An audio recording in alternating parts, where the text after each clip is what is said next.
When you think about Colton Underwood, you may be thinking about the football player. Maybe you're thinking about the celebrity on The Bachelor. Maybe you're thinking about this is a person who came out very openly on Netflix. And all of those things are true. But when I think about Colton Underwood, I think about his bravery. He went through so many obstacles in his life to come out. He went through so many obstacles in his life to pursue his parenthood journey. And he shares all of those things with us today. He is also the podcast host of Daddyhood. And he created this podcast to help other people have a better path to parenthood too. So tune in today to our podcast and then tune in to Daddyhood because both are great.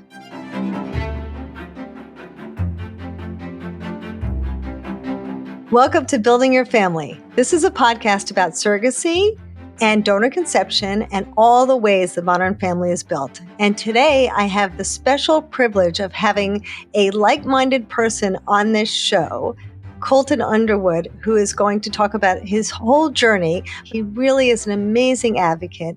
So welcome, Colton. Thanks so good to for having see me on. you. Good to see you too.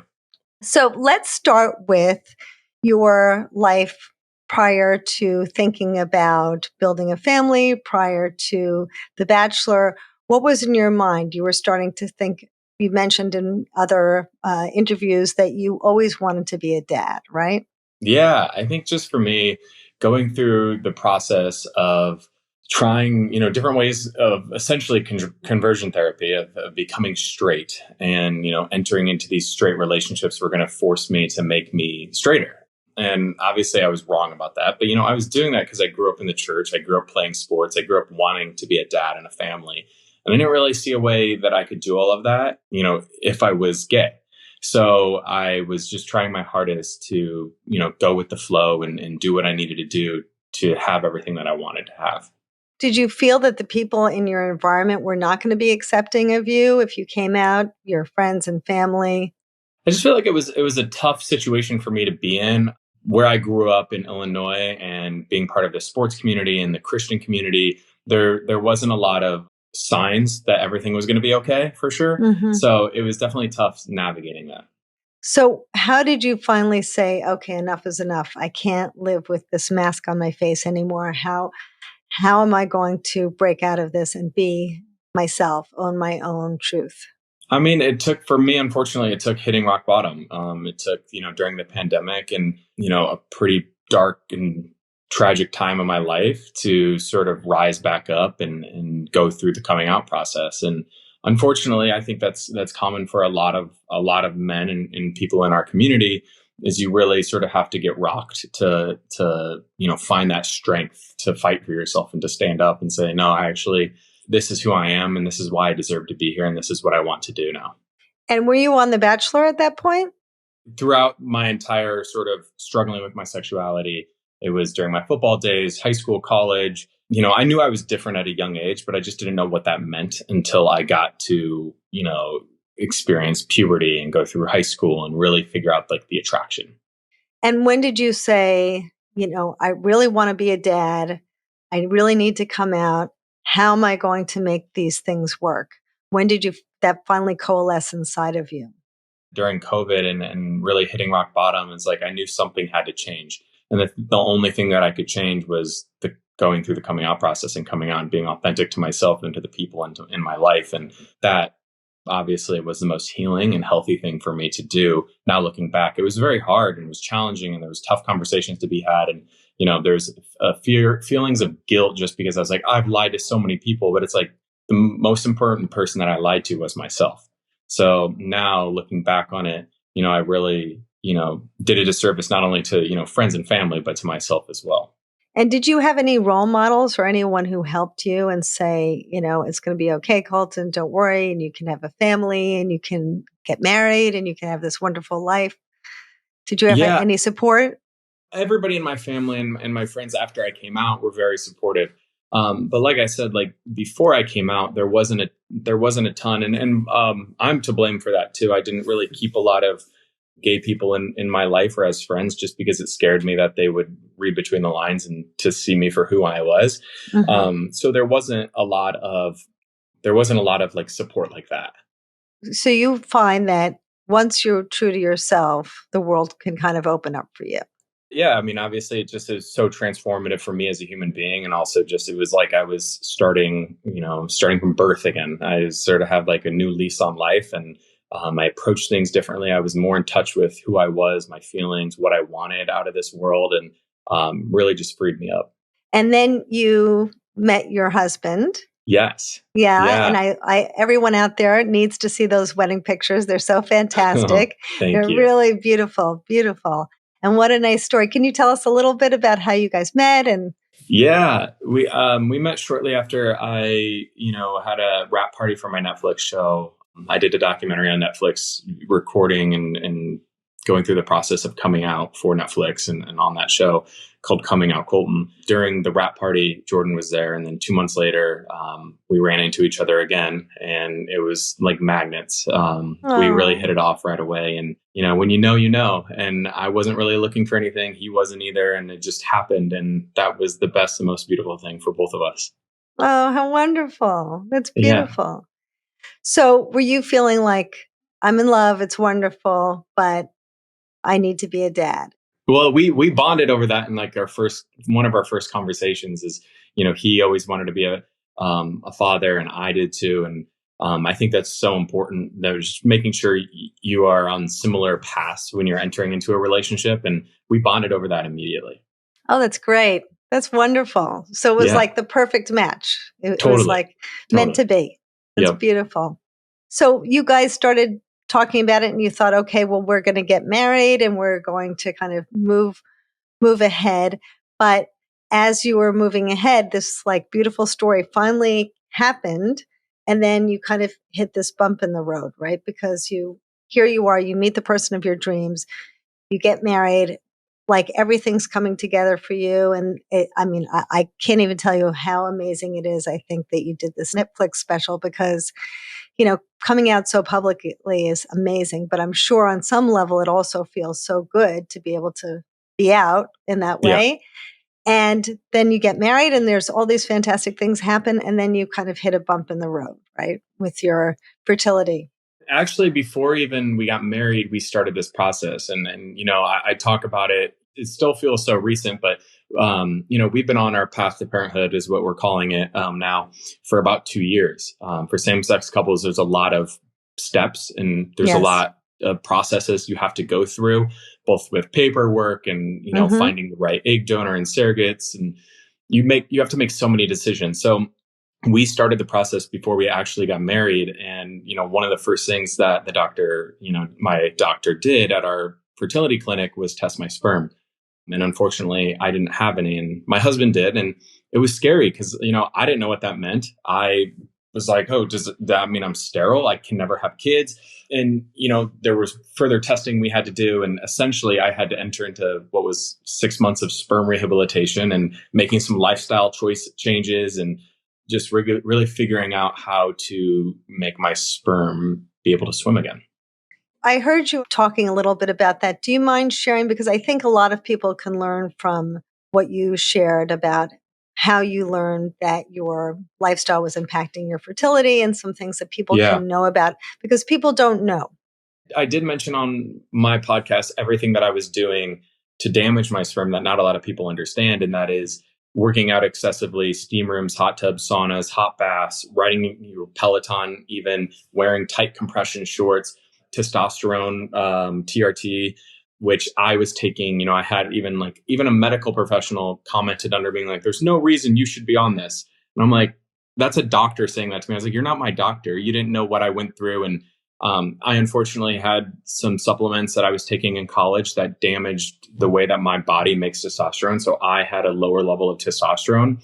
And the way that my doctor went about it was putting me on synthetic testosterone to help just with my energy levels. And, I had a lot of stress going on in my life. So I needed to make sure that my hormones were in balance. And that's why I was on TRT. And I do know now that, testosterone replacement for men is essentially a sterilizer to sperm. It really reduces the rate. It signifies to your body Wow. that you do not need to make new sperm. So it sort of shuts that part off. It's not as effective as like what a typical birth control would be for women, but it is essentially like for men. It can be like a weird form of birth control. Well, I really appreciate you saying that because I've had several patients discover it the way that you did, and people just don't talk about it openly. And it's so important to talk about so that men know ahead of time and they don't have to go through this. Yeah, a lot of men and myself included, it is sort of a hit to the ego. You don't really want to talk about it. You don't want to admit it because it's like this is, there is also a weird for heterosexual couples. Men often carry a lot of guilt around the birthing process because like there's not a lot that they contribute to it other than that. So when like sort of their sole purpose and function of reproductive health isn't essentially healthy, there's a weird sense of guilt of being like, you have to go through all of this to carry the baby, to give birth to the baby, to feel all of these feelings. And all I have to do is, provide sperm. And I can't even do that. It really sort of hits the men differently. And I think that's why a lot of people carry shame around it and they don't like to talk about it, is because they feel like that is like a simple basic function that they can't have. I remember that was me too. I was like, how is like, I can't do the most basic function of my reproductive health. And so, how did you handle that, Colton? How did you deal with that? Did you talk about it in therapy or Yeah, I talk with your definitely husband? did. Hmm. My husband was the absolute best. I mean, he had great sperm numbers, so he didn't really have to do much, but he made all the lifestyle changes with me. It's not, they weren't super easy. I know it sounds like champagne problems, but I love my hot tub and coffee in morning time. So I had to stop doing that. He was really supportive. And I think having a partner that is supportive and understanding of what you're going through is the number one most important thing. That's very sweet. That's really nice. Yeah. And so then they came back and I guess tested you every 3 months or so to see how things were going. Yeah, I'm at the 3 month marker. I was trending in the right direction, and they were excited and happy with where my numbers were. They wanted to get them a little bit better before we froze, and we did. I had a game plan put together with my doctor, and we followed it, and it ended up working out. And so that must have been such a huge relief for you. It was. I Mhm. remember vividly. It just like it was something that I was like, okay, good. It was nothing more serious than just like the 5 main lifestyle things I was doing to affect my sperm health. Well, that's great. And so I'm assuming that both of you said from day one, you both wanted to be able to use your sperm to have children so that you could each have a genetically related child.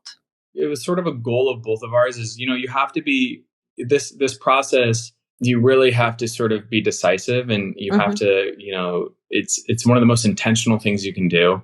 So for us, we really were intentional, and like we both wanted to have our own biological children to be still our children and our family, but that was important to us, and that's a decision that we made. My name is Lisa Schumann. I'm a therapist, a researcher, an author, and I am passionate about helping people find a better journey to parenthood. I created the Center for Family Building to help people understand how to make decisions, not just for the short term, but for a lifetime.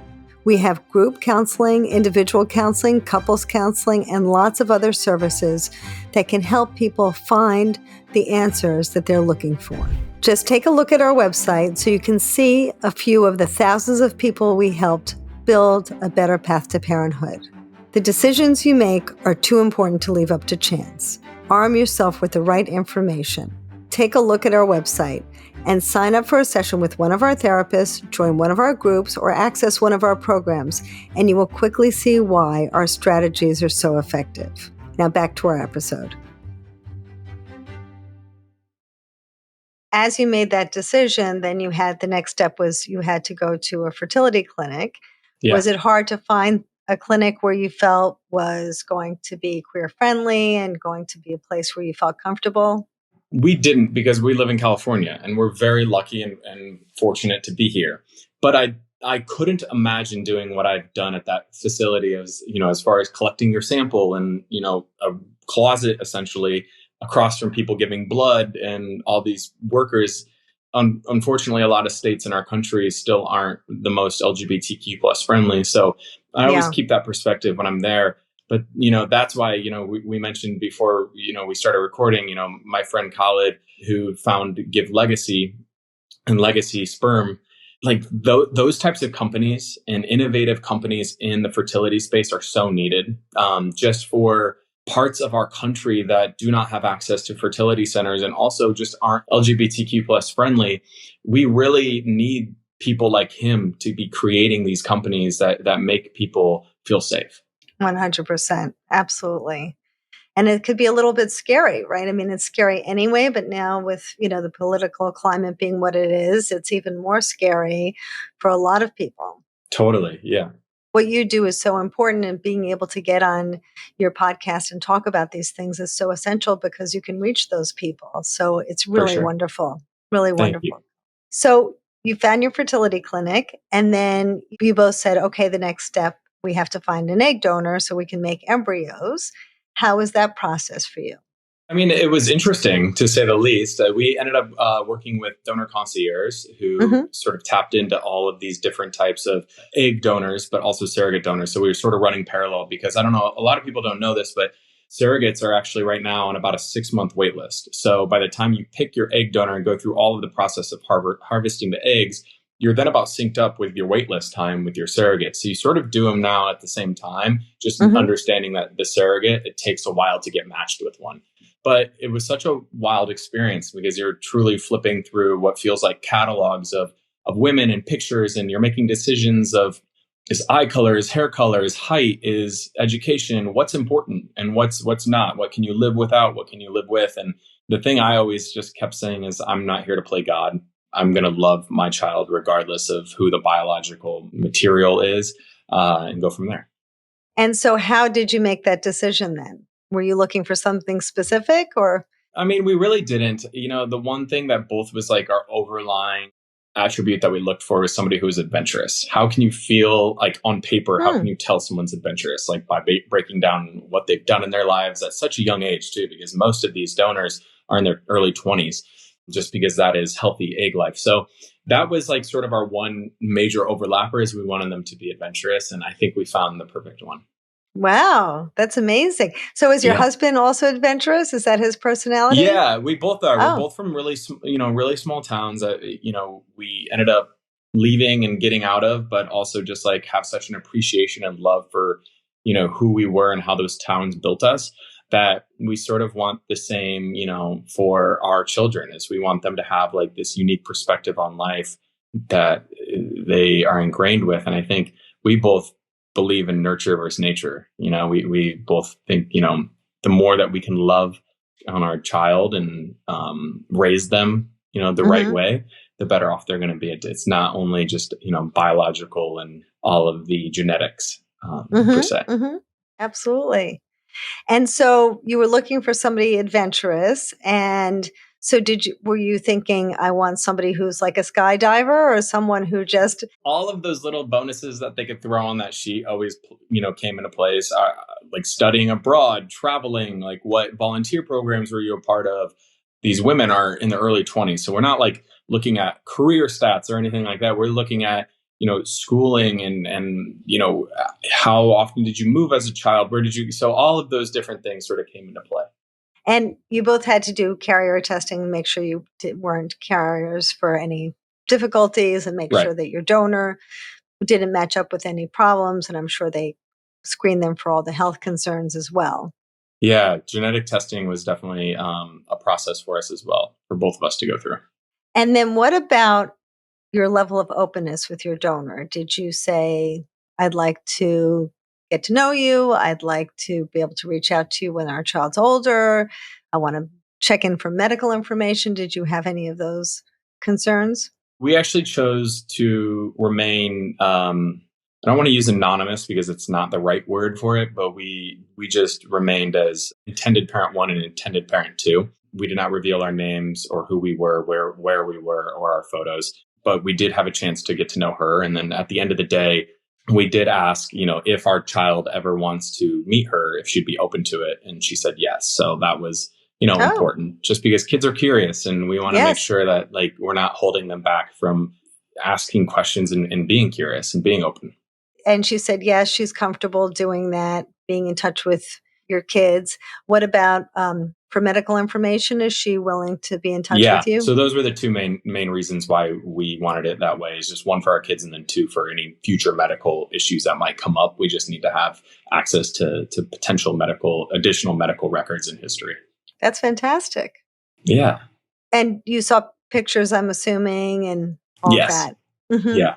So it's nice because you have the picture of who she is in your mind, right? You can kind of, Totally. that's lovely to be able to see Yeah. that. Back in the day when I first started in this industry, there were no such thing. You had no pictures. You just had a little description. I know we've come such a long way, and I'm really proud of the community as a whole. We still have a long ways to go, but it's been really cool, and I'm honored and privileged to even be able to do this in 2024.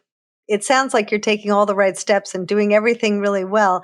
How did you guys do with your process? Did the first cycle work out okay? Yeah, so they did the first egg retrieval, and there was 22 eggs. They split them 11-11 between me and my husband Jordan, and then from there we have 3 embryos. So we're excited Great. about that. So it's just I don't think a lot of people understand, the process that you have to go through for there too. It's like that's common, unfortunately. Maybe we're a little below average, but that's around the average of embryos that take out after 22 eggs are harvested. So are you thinking, ideally you'll have one child with each of your genetics? Would you consider if, let's say, God forbid, it didn't work out and you're in a situation where maybe one of you doesn't have extra embryos, would you try again? Would your donor be available? Yeah, these are all conversations that we had to have, is making sure that like our donor was available just in case, God forsaken, anything happened.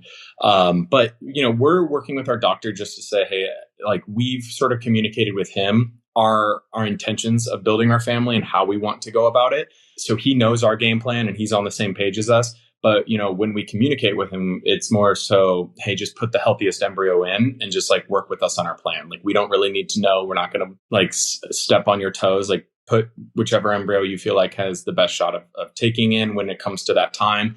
But just know, like, here's our game plan, one of each. So that way also it's not like, oh, it's your turn or it's my turn. It's like, it's our turn. It's our family. We very much speak Nice. in like the R's and we's, instead of like you and me. That's wonderful. That's Yeah. wonderful. It is very common. I don't know if I published some research on a lot of the gay dads that I'd seen over the last decade. And most men want to have a child with each of their genetics, but in the end, a healthy child is ultimately the most important thing. But it Yeah. still could be very difficult when you don't have that option, right? When you don't Totally. have an embryo with your own genetics, because it is something that very many men want. They think about that most of their life. And unlike women have two options. They can also carry. So if they don't have the genetic connection, they can carry instead. And men just don't have that. It's definitely, we had to figure out ways for us to feel a part of the process, right? A lot of women tend to feel like they have better and bigger connections with the baby. So, something that we're working through right now is like, how do we feel connected in this process, even though it is technically a medical procedure and we're not there caring, but what's our game plan with, our surrogate once we have everything lined up. So yeah, it's interesting for sure. And what about your surrogate? Did you get matched yet? Are you in the process? We're matched with our surrogate and we're just, still going through medical clearance and testing, which is so important. And, for us, we're lucky that she's, in California. So we don't have to leave the state to actually go see our surrogate. Still a long process. I don't think a lot of people, realize what all goes into it. Like these doctors and these women are incredible, and the testing and the effort and just the level of love and trust that, we have to pour into each other, is so great. So I'm assuming from the sound of it, you really like your surrogate. Yeah, we're very Sounds happy like. with Mhm. everything right now and how it's going. It's just like it's a process, and we're trying to keep this less clinical and more human. And that Mhm. was sort of the goal with me creating Daddyhood, is like, how do I humanize such a clinical and statistical world? Fertility is always done sort of by stats and genetic testing and all of these like very black and white clinical expressions. How do I humanize this? How do I teach you like these incredible women are carrying babies and life and bringing life to human beings who physically can't, not only just in the same Mhm. sex, in the LGBTQ plus Yes. community, but for our heterosexual couples out there who cannot have children. How do I humanize this? How do I tell stories? How do I talk to people who are a part of this for people? It's incredible. It's wonderful. Yeah. And this is going to lead to my next question. So as you go through the surrogacy journey, have you guys thought about, well, how much are we really going to share on the podcast? How much are we going to share with friends and family? How much are we going to keep private through this surrogacy journey? Because now you're also kind of moving into this world of having a surrogate. There's another person involved and her Yeah. family and all sorts of other people. So have you been thinking about that? Well, we're definitely protecting our surrogate. There will be no names. She will not be joining me on the podcast. We sort of already put like some boundaries and borders in place, just because she didn't sign up for any of this. I'm a public figure, and I also love sharing, but I also have to protect my family at the end of the day and the emotions that go through this process. I think what's beautiful about a podcast is we can put it, we can record an episode and then figure out, one, when we want to release it, and then two, what edits we want to make, and what are we comfortable putting out there in the world. For me, I love trying to serve as a voice and be an example and try to share as much as possible to help people out there. But I definitely think at times it is smart to be able to protect your family, protect your emotions, protect your well-being when you have to. So you're kind of in the process of seeing how that unfolds as you move forward. But now she's not going to be on the podcast and she's not going to be sharing her pictures on Facebook of your baby Right. and that sort of Yeah, thing. there's a level of privacy that we're really maintaining throughout all of this. Mm-hmm. That's a tough balance. It really is. It's challenging, and it's been interesting for me because I haven't really had boundaries in my life and my reality career. So now it's like I'm taking this time to really figure out to me what feels good and what doesn't. And as you do that, do you find that both of you are on the same page about things? Very much so. Yeah, the two of us are in sync, and that's what one of the best things in our relationship is the way that we can communicate with each other. Oh, that's wonderful. And that's Yeah, so important. I mean, that's I know. really everything, right? So that's Totally, great. totally. And it's going to be important going forward. And I guess that's what the next question I have for you is, people get very conflicted about this idea about privacy versus secrecy. Everyone is entitled to privacy, but secrecy has shame involved in it. So nobody wants to feel that shame is the driver behind their privacy. They want to be private because everyone's entitled to that. And, Yeah, as a public figure, you're talking about your story over and over again.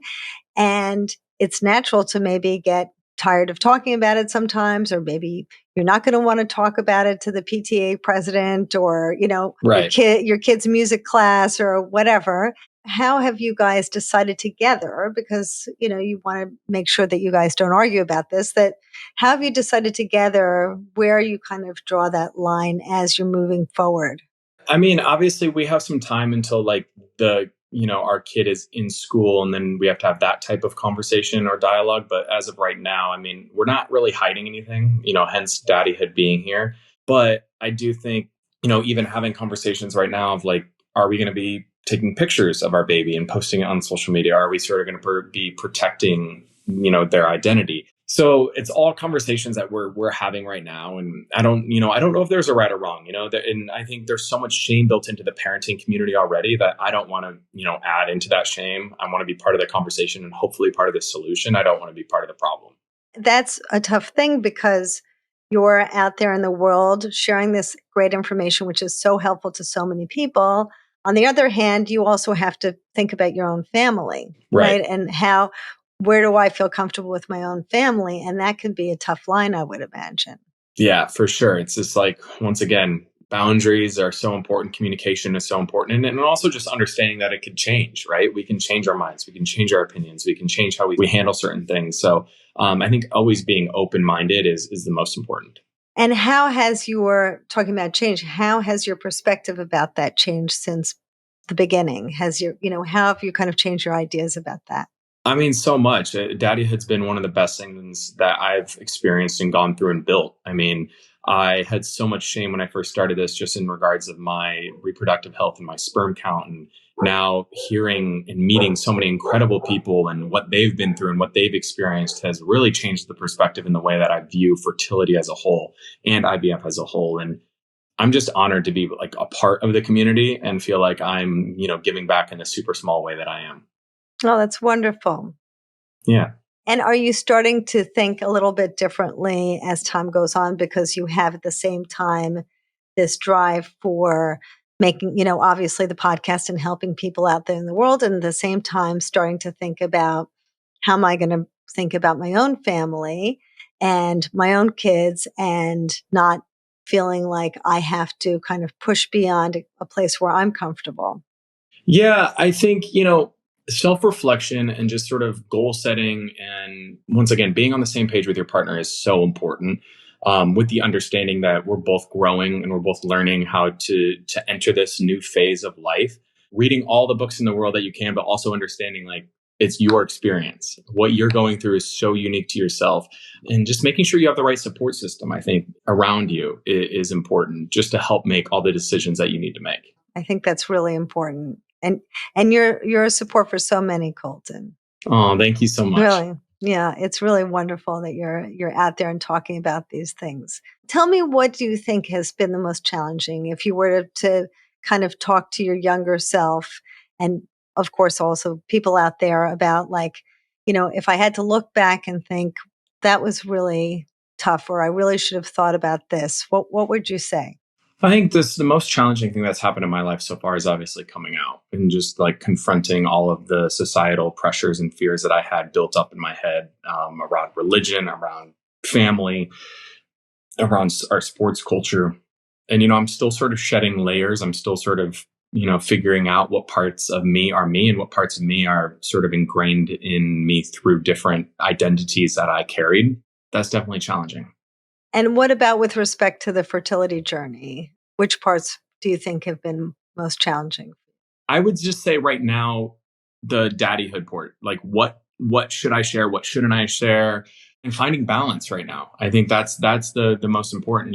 I'm bringing people into a very emotional and sacred part of a lot of people's lives and family building. So it's like, how do I do this in an authentic way, but yet try to have some boundaries, but also try to be vulnerable and open and transparent? It's been challenging.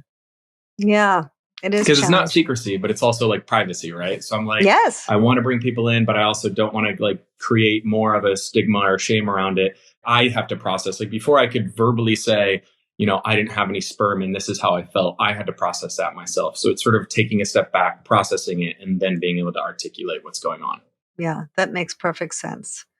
And I'm assuming you probably are going to feel that way going forward because your world is going to grow, right? You're going to meet people in, this soccer practice and this school play and all these people who are going to want to understand your journey. And as you probably know, I mean, you have the public figure, but you also personally are probably in a situation where people are curious, right? And people ask things like, for example, people very often will say, "Who's the real dad?" And you say, Right. "Well, we're both the real dads." So Right. that's the end of the story.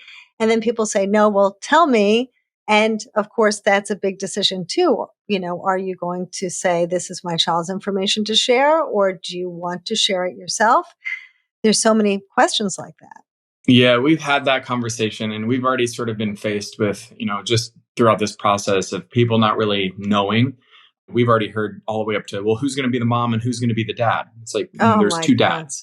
So, I just think that right now with the way that our culture is, that was another reason like why daddyhood is important, is so that people can understand the language and how to discuss this and how like certain questions are inappropriate. Yes. I've certainly changed the way that I just barge into people's relationships and say, when are you guys having kids? Because that's a loaded question for a lot of people. It's like, how does somebody sit there and say, I can't have kids, but we want kids? Like, that's a challenging conversation in a challenging way. So, a lot of people just brush it off. And I think, I've realized that now as I've gone through this. And I also, hopefully people realize that too, that there's certain questions that are inappropriate to ask and you really have no business knowing the answers of.